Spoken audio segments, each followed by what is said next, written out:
আসছি রে মা।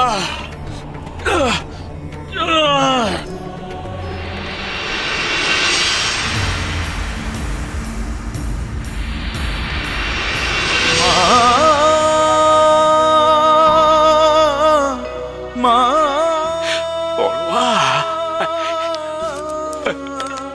পড়ুয়া রে,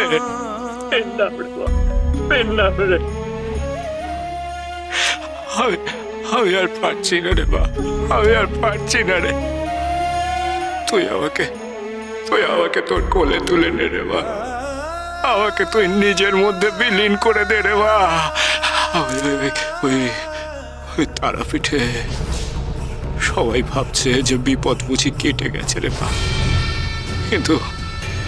কিন্তু আমি তো জানি যে সে বিপদ কাটেনি,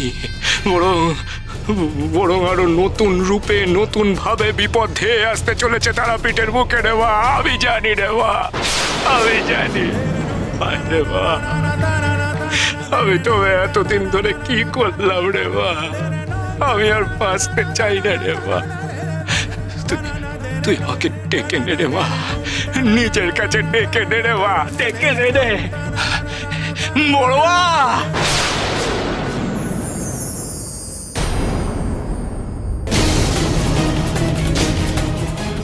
কি মারে, কোথায় গেলে রে মা? আমাকে টেনে নে রে মা, নিজের কাছে টেনে নে রে মা। বড়ুয়া, তুই আমাকে ত্যাগ করে চলে গেলি রে মা, আমায় টেনে নে রে মা।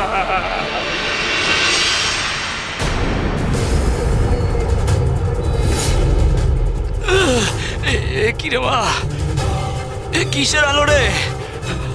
আমি যে চোখ খুলে তাকাতে পারছি না রে মা, তীব্র আলোতে আমি কিছু দেখতে পাচ্ছি না রে মা। বড়ুয়া, দেখা দাও, দেখা দাও।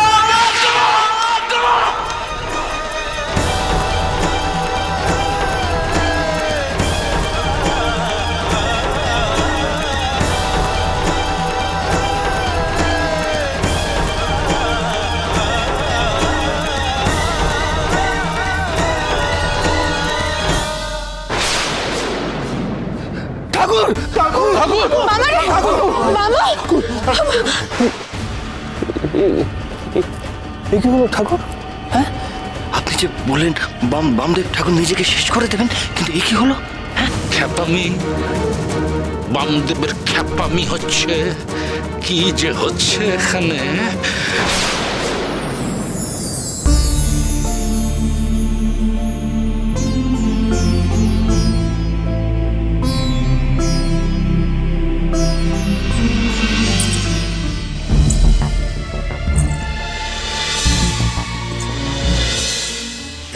वक्ष प्रवक्ष्यामि रहस्यं सर्वसिद्धिदं यस्योपदेशमात्रेण तव सिद्धिर्भविष्यति। नाम्ना तेन महातारा ख्याता सा ब्रह्मरूपिणी महाशूलत्रयं कृत्वा तत्र चैकाकिनी स्थिता। तारमुख्या तु तारख्या तारदक्षा तु तारिणी।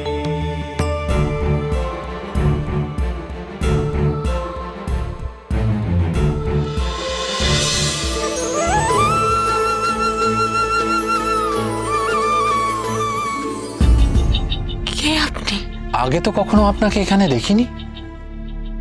চিনেছি, আমি তোকে ঠিক চিনেছি রে মা।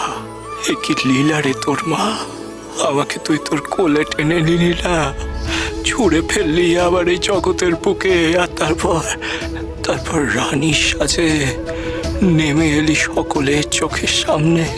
কি চাইছিস রে মা, তুই কি চাইছিস রে? আমি রূপনারায়ণপুরের রাজরানী। রাজরানী? হ্যাঁ, এই তারাপীঠে কিছুদিন থাকবো বলে এসেছি। এই টিলার কাছে এক মহল গড়ে আমি রয়েছি। টিলার কাছে মহল করেছেন, অথচ আমরা কিছু জানি না। আপনারা জানার চেষ্টা করেননি, তাই জানতে পারেননি বড়কুমা। কিন্তু আপনারা সকলে এখানে এমন উগ্রীব হয়ে বসে কেন?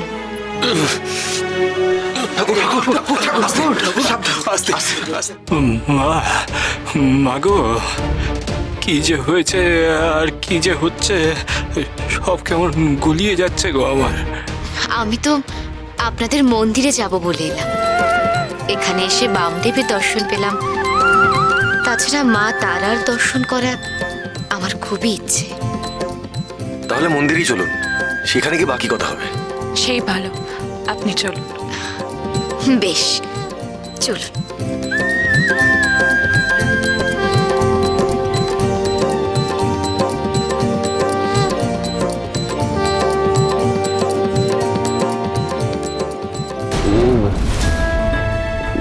মহিলা কে প্রভু?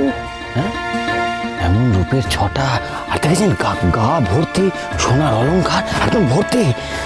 তুমি কে? আমি তো সেই কথাই ভাবছি কালাচাঁদ। কে কে নি? প্রভু চলুন, আমরা মন্দিরের দিকে যাই। চলো, এসো ভূতনাথ। আসো, এই হচ্ছে মায়ের বিরাম মঞ্চ।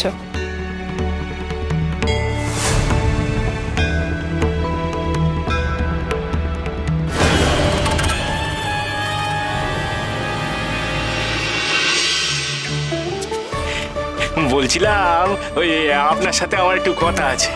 এখন থাক না বামদেব, আমি পরে আপনার সঙ্গে কথা বলবো, কেমন? একটিবার আমার কথা শোন না রে মা, তুই এরকম কেন করছিস রে? আমি ওই টিলার ওপর থেকে পড়ে গিয়ে চোট পেলাম, তখনও তুই কিছু বললি না। তুই জানিস না বাবা আমি কেন এমন করছি? না, বলছিলাম যে আমার বাবা, উনি তো বললেন উনি মায়ের বিগ্রহ দেখবেন, মন্দির দেখবেন।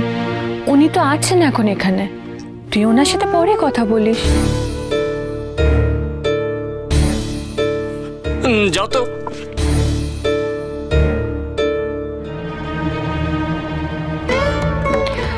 মা তারা এখন কটা দিন এখানেই থাকবেন। হ্যাঁ, তারপর উল্টো রথের দিন পরিক্রমা শেষে মাকে আবার মন্দিরের বেদিতে অধিষ্ঠান করানো হবে। ওই মন্দিরের বেদিতে, তারপর বামদেব, বড় কুমার রানীমা এনারা তো কথা বলছেন।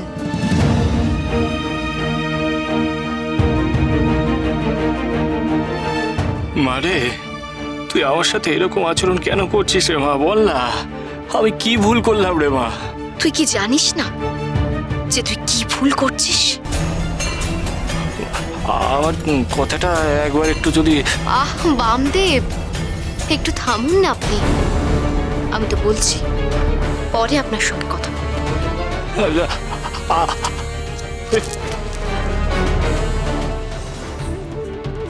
আপনি আসুন, মায়ের মূর্তি দর্শন করবেন, আসুন। হ্যাঁ, সেই ভালো, আসুন। আসুন।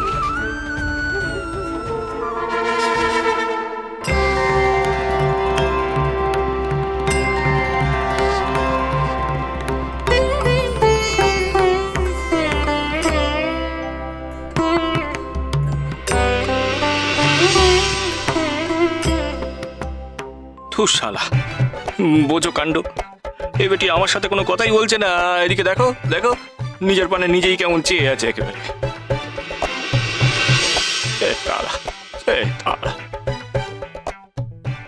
প্রভু, এ কি হলো? এ তো বামদেব ঠাকুরের আরো একজন সমর্থক জুটে গেল। আর এনাকে দেখে কিন্তু আমি বেশ ক্ষমতাশালী বলে মনে হচ্ছে। যতই ক্ষমতাশালী হোক না কেন, আমি হলফ করে বলতে পারি কোনো অলৌকিক ক্ষমতা ওর নেই। না না, তবু সুতরাং আমার কোনো ভাবনাও নেই। আর যদি বেশি বাড়াবাড়ি করে, বামদেবের সঙ্গে ওকেও চিরতরে সরিয়ে দেব।